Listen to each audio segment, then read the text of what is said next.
Yes, good afternoon, everyone.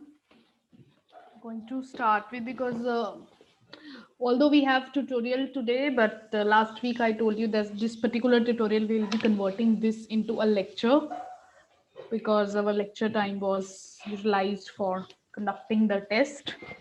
So today we are having the lecture class, and next week we'll have the tutorial as usual. Just a minute. Yes, what we were doing last time. What was the last result? हम Gauss lemma कर रहे थे. Gauss lemma. Okay. So I'll be recalling you. So what was the definition? Yeah. So just a second.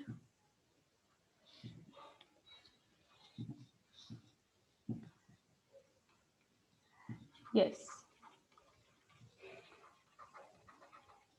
So this statement is, so basically this is a lemma because this is being used in proving certain other results and theorems. This can be called as a theorem itself also. So this says that product of two primitive polynomials is primitive. So yes, what is the definition of a primitive polynomial? When do we say a polynomial is primitive?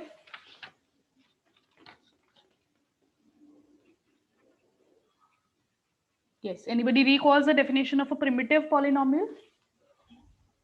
जब coefficients का GCD 1 होता है. And what is that GCD known as? Content, right?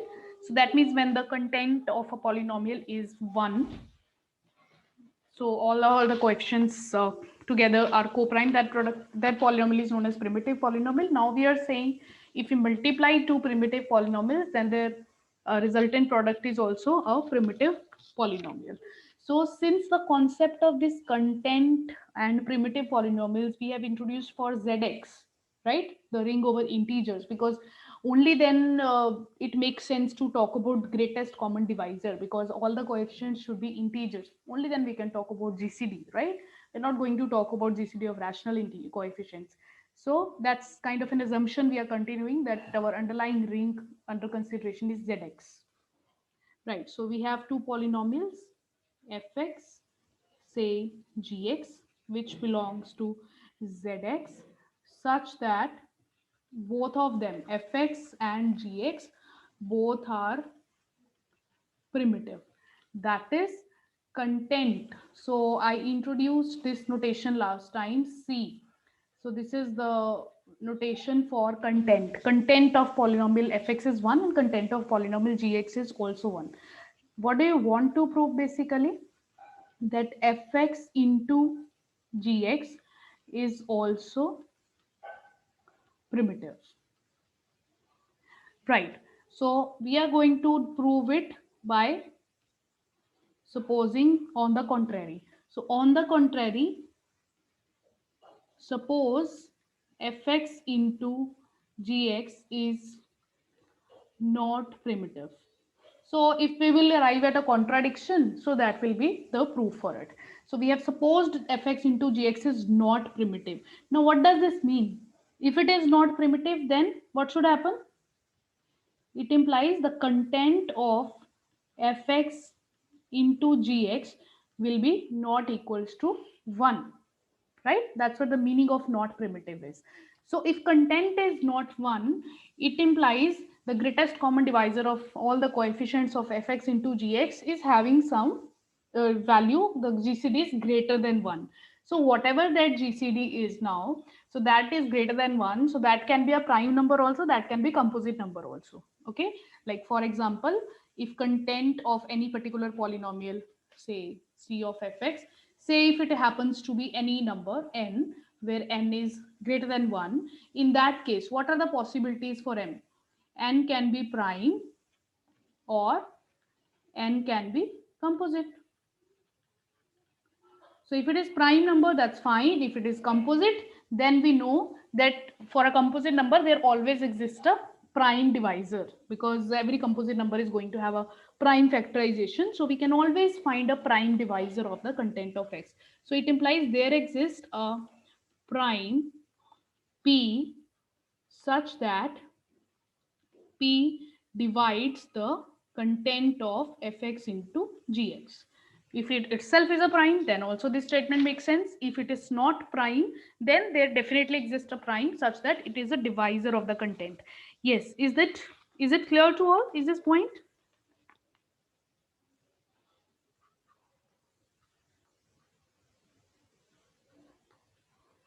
It implies P divides. Now P divides content means P divides all the coefficients of fx into gx, because content is a divisor of all the coefficients. So if it further has a divisor which is p, so that means p is going to divide all the coefficients of fx into gx, right? Now let me assume particular fx. So let fx be a naught plus a1x plus a2x square an xn. Means I'm not supposing a particular fx, I'm just supposing the most general form of any polynomial. And this gx be b naught, say b1x b2x square plus some degree bm, where these an non-zero, bm non-zero, and all ai's and all bi's, these are integers, because underlying the polynomials we have considered from the integers. Now we want to arrive at a contradiction. So how we are going to arrive at a contradiction? So we will use this logic that P divides all the coefficients of fx into gx.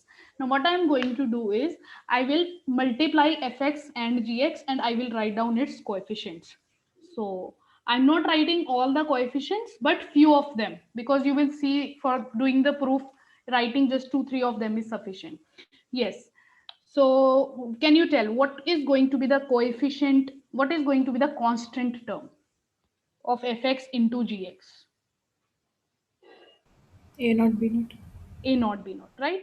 What is going to be the coefficient of x? A naught B1 plus A1 B naught. A naught b1 plus a1 b naught, right? And similarly, let's write one more term. What is going to be the coefficient of x square? A naught b2 plus a1 b1 plus a2 b naught. Similarly, continuing this way, you can write a general coefficient also, but you will see what is going to be the maximum, what is going to be the last term, an into bm x raised to power n plus m, plus it will have more terms also, but the maximum terms will be the leading term will be the power x raised to power n plus 1. So that's coefficient is definitely going to be an into bm. There will be intermediate terms, but let's not write them, that's not required. Okay, so this is I have written fx into gx. Now you use this statement, this which I am calling star. So the information coming from star is that p divides all the coefficients of fx into gx. Now from star, P divides A naught into B naught, because A naught into B naught is just one of the coefficient, it's a constant term. So P definitely divides A naught into B naught. It implies what? P divides A naught or P divides B naught, because this is a property of prime number, right? So if 3 divides some n into m, so definitely 3 is coming in the factorization of either n or m. It can come in the factorization of both also, but it is definitely coming into the factorization of n or m, right? So this is true with every prime number, that if a prime number is dividing some number, so it's coming in the factorization of at least one of them. So this is the result we use many times. P divides A naught B naught implies either P divides A naught or P divides B naught. It can divide both also, but we don't require that. That is something extra. We don't need. We just need the information. Okay, let's just assume it divides one of them, right? So this is happening. Now, further, also using star again. What is star telling you? That P divides all the coefficients. So that means it will also divide the coefficient of x. So coefficient of x is P divides A naught B1 plus A1 B naught, right? So now we are going to combine this information. So using this, so let me first assume, let P divides A naught. Say P does not divides B naught. This is a symbol for does not divide. Let P divide A naught but does not divide B naught. In that case, what is going to happen? Right. This implies P is going to divide A1 B naught. You look at this, right? You let me just call it 1. This is 2. So for this information I have taken from 1, because from 1 I can take either both of them dividing. I'm just assuming P divides A naught. Now from 2 you get P is dividing A naught into B1 plus A1 into B naught. So this is dividing the sum of this, and definitely you are sure that P is dividing A naught into B1, because this information, let me first write. So this 1 and 2, this result together implies P divides A naught into B1, because P is dividing A naught. So whatever is the multiple, it will divide that. And then from 2, you get P divides A1 into B naught, because it is never going to happen that if P is dividing this one, but P is not dividing this one, right? So it's not, either it will divide both of them, or it will not divide any one of them. But if it is dividing one of them, one of the terms, so it will divide the other one also. It's very simple to understand, right? Like 3 can divide 2 plus 4. You understand it this way. So 3 is neither dividing 2, 3 is neither dividing 4, but 2 plus 4 is 6. So 3 divides 6, I know. But if it is like 3 divides 3 plus 6, so if it is dividing one of them, it has to divide other one also. If you choose a number here which does not contain 3 as its factorization, it will not be true. This is what the same logic we are using here. If P divides sum of two terms, A naught into B1 plus A1 into B naught, and P divides this first one, then it has to divide the second one also. I've shown you this with simple example. So tell me if it is clear, because this is the base of the proof. If you're clear with these things, then we can move ahead. Is it clear to everyone? Yes, ma'am.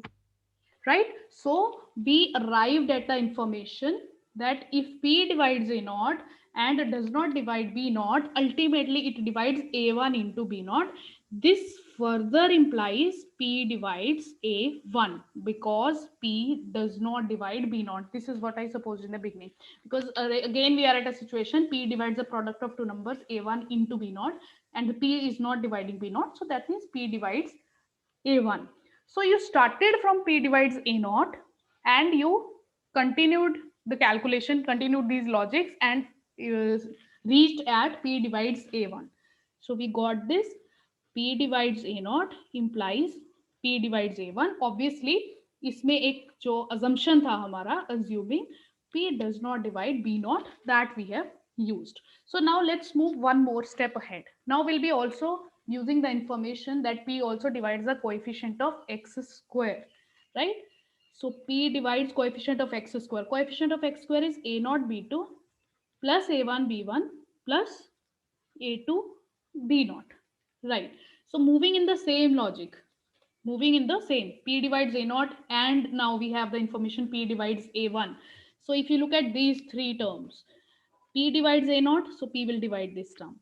P divides A1, so P will divide this term. So this obviously means P divides A2 into P naught, right?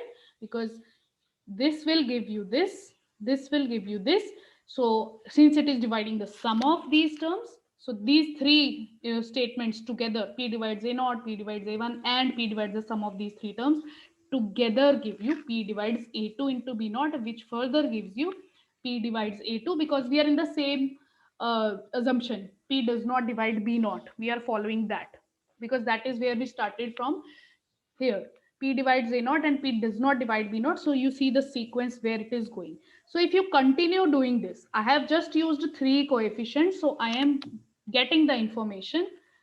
If you assume P does not divide B naught, you get P divides A naught, P divides A1, P divides A2, and continuing like this.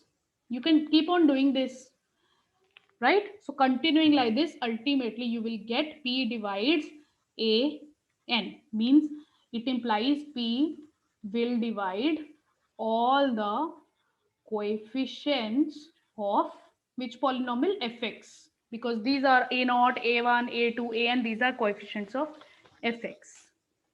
So is that a contradiction? Yes, ma'am.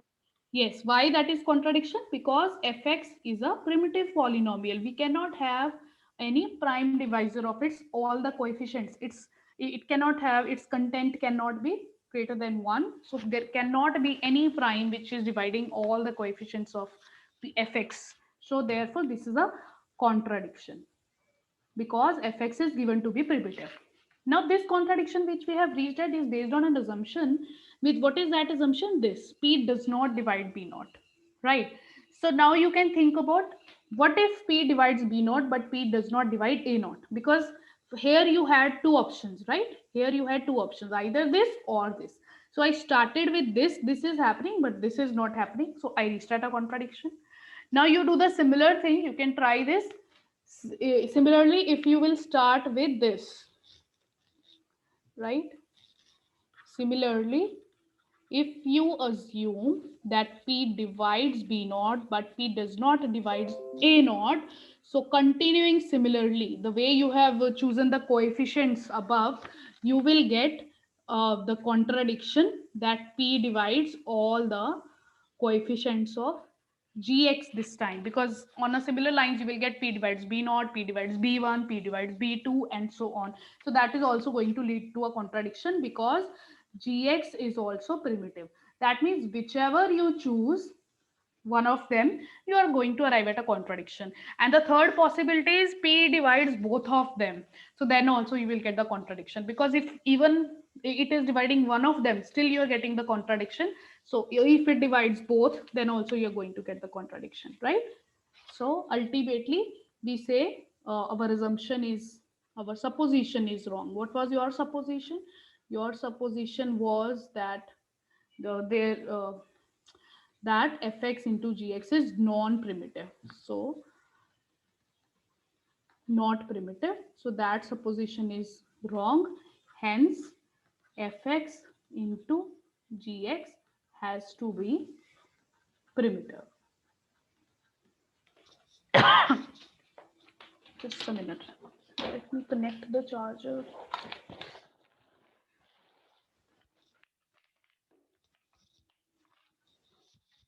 Okay, that completes the proof. Please ask if you have any doubts in proof, otherwise we'll go ahead with the examples of this result and the further usage.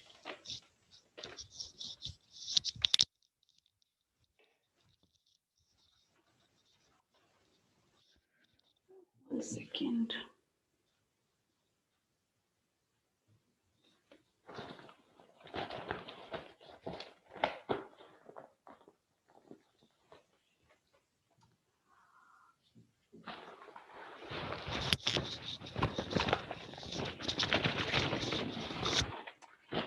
Just a minute. Yes. Yes, Saloni, you raised hand. Is there any doubt? Yes, Saloni, is there any doubt? No, ma'am.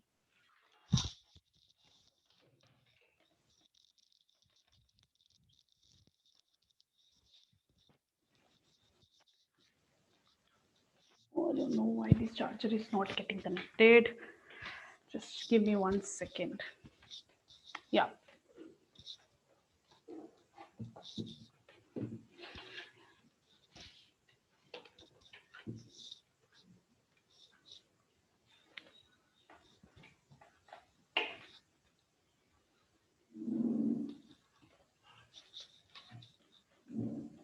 Actually, today I'm taking class from my home, so I've not done the setup properly. Oh, this laptop suddenly got discharged. Anyways, let's continue till the time we get some time from here. Okay, so we got that product of two primitive polynomials is primitive, and using this you have another result. I'm not going to prove that, but the proof is very easy. You just remember that as a result, that content of fx into gx is same as content of fx into content of gx. So this result you can use in proving or in finding the content of certain polynomials. So if you know contents of individual polynomials, so the product content will be like this. So from here, if fx and gx both have contents 1, so content of fx into gx is also going to be 1. So that is the same thing, that if you have primitive polynomials, the product is also going to be primitive. But that proof we are skipping. How we are going to prove that? So let's move to the next result where we are going to use Gauss lemma. So that's actually a theorem, and that theorem is saying that reducibility over Q implies reducibility over Z.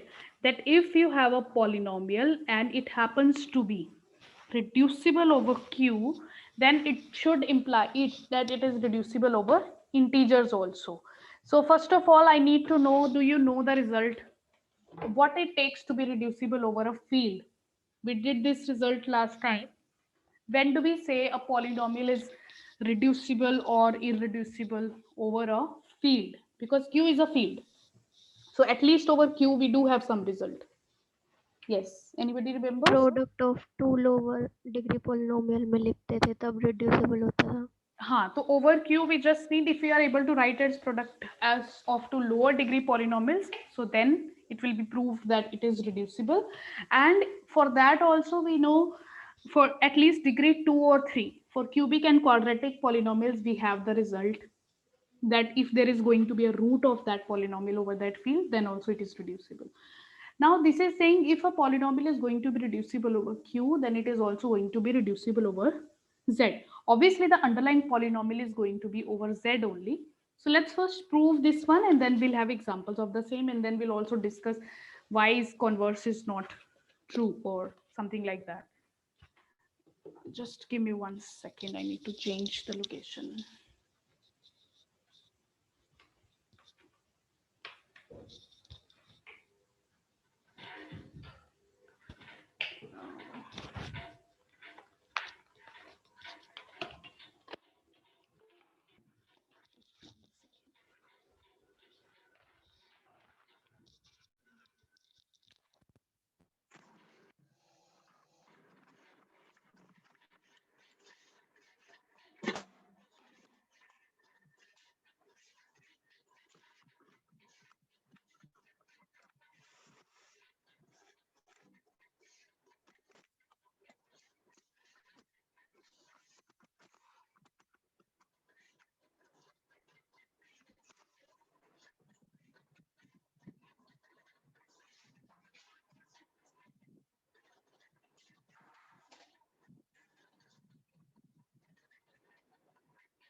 Yes, so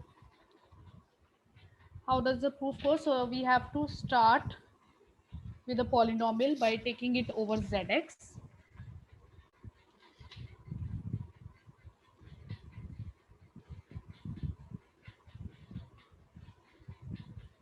Right, now it is given to us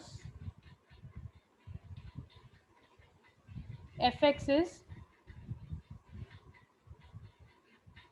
reducible over q. So it implies fx can be written like gx into hx, where both this gx and hx belongs to qx, and obviously the degree of gx is less than degree of fx, and degree of gx is, sorry, degree of hx is also less than degree of fx. So this is what we mean by reducibility over a field. So now we can assume that fx is primitive, or you can say we can first do the proof of this result, which we want to prove this theorem by for primitive polynomials, and later on we can generalize to non-primitive polynomials also. So firstly we are doing it for primitive. So assume your basic original problem or your original polynomial fx is primitive, right? So this is primitive, and now gx and hx, so we'll use it somewhere. Now gx and hx, this belongs to qx. So that means their coefficients are going to be rational numbers. So something like 2 by 3x cube plus 4 by 3x minus 1 by 2, something like that. And similarly hx. So their polynomials are going to be rationals. So since they are rational, so we can always have the least common. We always can have LCM of the denominators, right? So let A be LCM of denominators of gx, and B be LCM of denominators of hx, right? Now fx is gx into hx. So if I multiply both sides with a into b, so I can write it like this, because these are all commutative things, so ab can go inside, right? So if I'm multiplying both sides by a into b, so ab into fx is going to be a into gx into b into hx. Now suppose this is fx, for example, or gx, say sorry, gx. If I multiply this with its LCM, what is going to happen? Means what is the LCM? So it's 6. So if I'm going to multiply this polynomial with 6, what is going to happen? Right. Yes. Can you tell the result where it will belong? Integers will become Integers. Yeah. So the coefficients are going to become integers because you just multiplied with the least common multiple. So this AGX, I'm calling this G1X, and this BHX, I'm calling this H1X.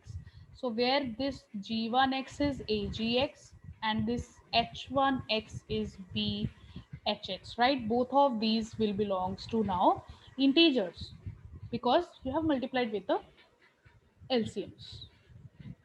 Right. So I am able to write AB into fx is like this.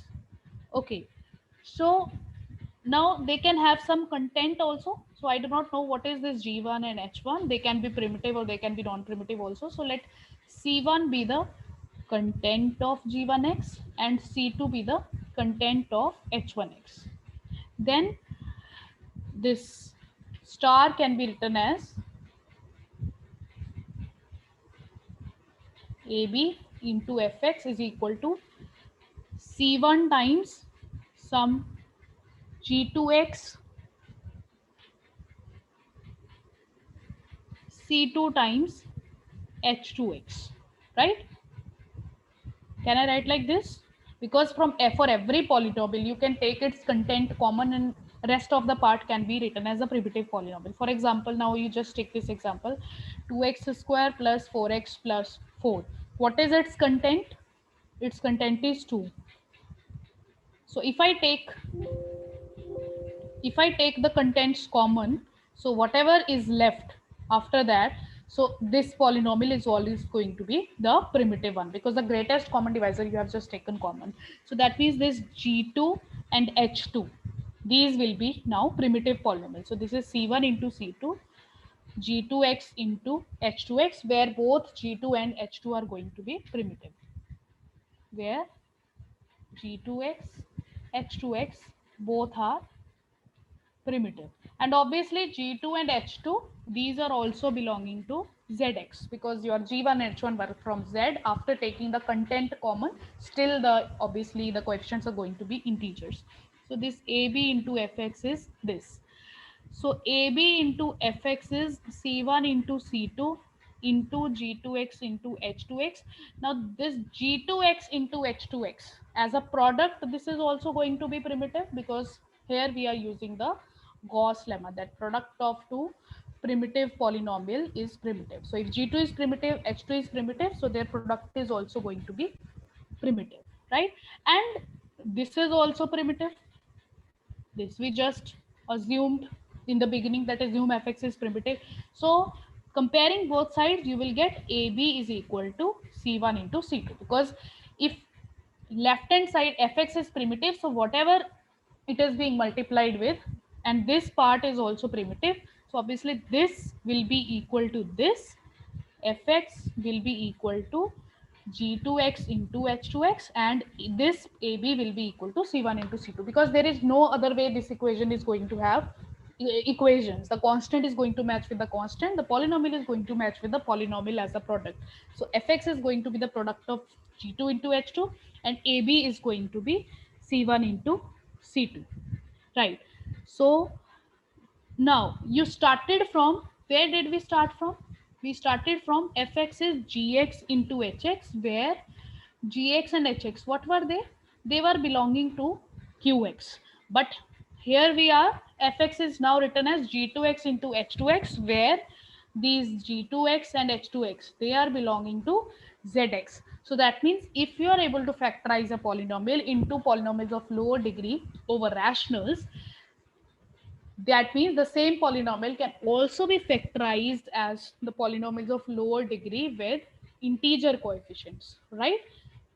So this is what we were proving. If a polynomial is reducible over q, it implies it is reducible over z. So over z also you are able to write into smaller degree polynomials, right? Because what was the definition of reducibility? If you are able to write it, factorize it, so yes, that makes it reducible over z. It implies fx is reducible over z. Is it clear? Is the proof clear to everyone? Yes, ma'am. Right now we did it for primitive polynomial. What will happen if fx is non-primitive?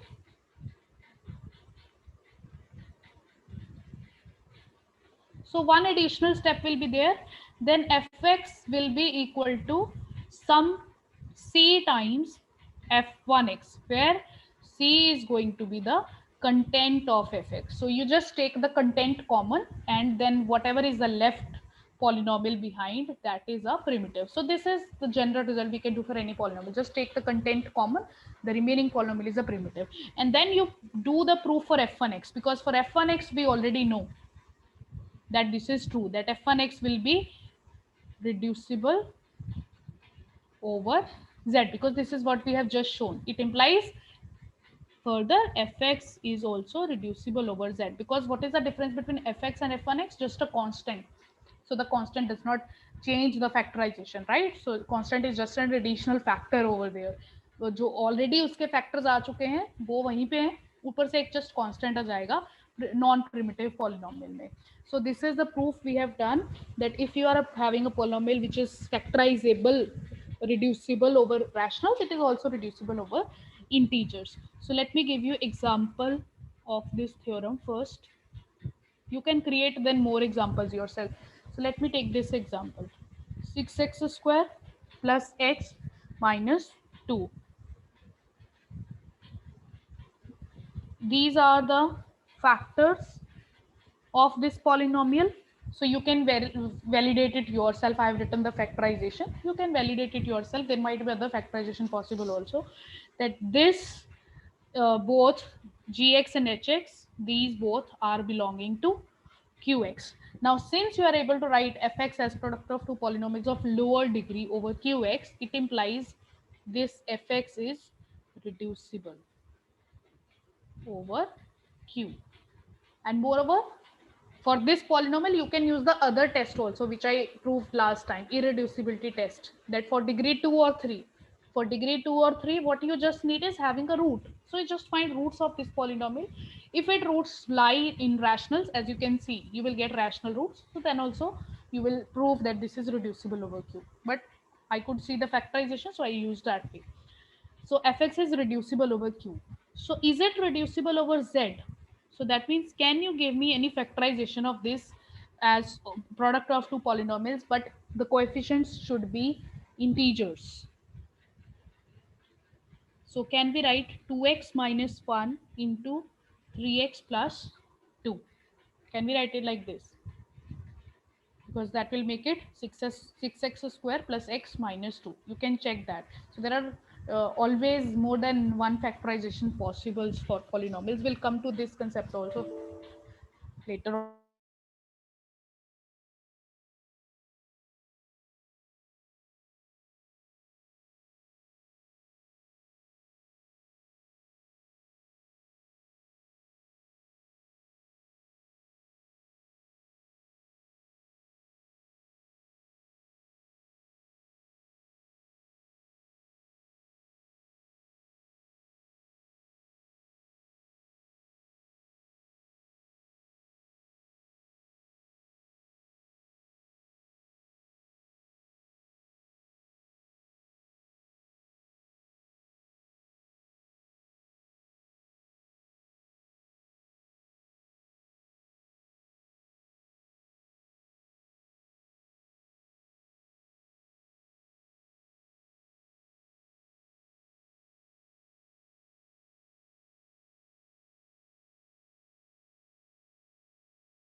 Meeting leave कर दूँ, and कर दूँ? I think ma'am का laptop बंद हो गया।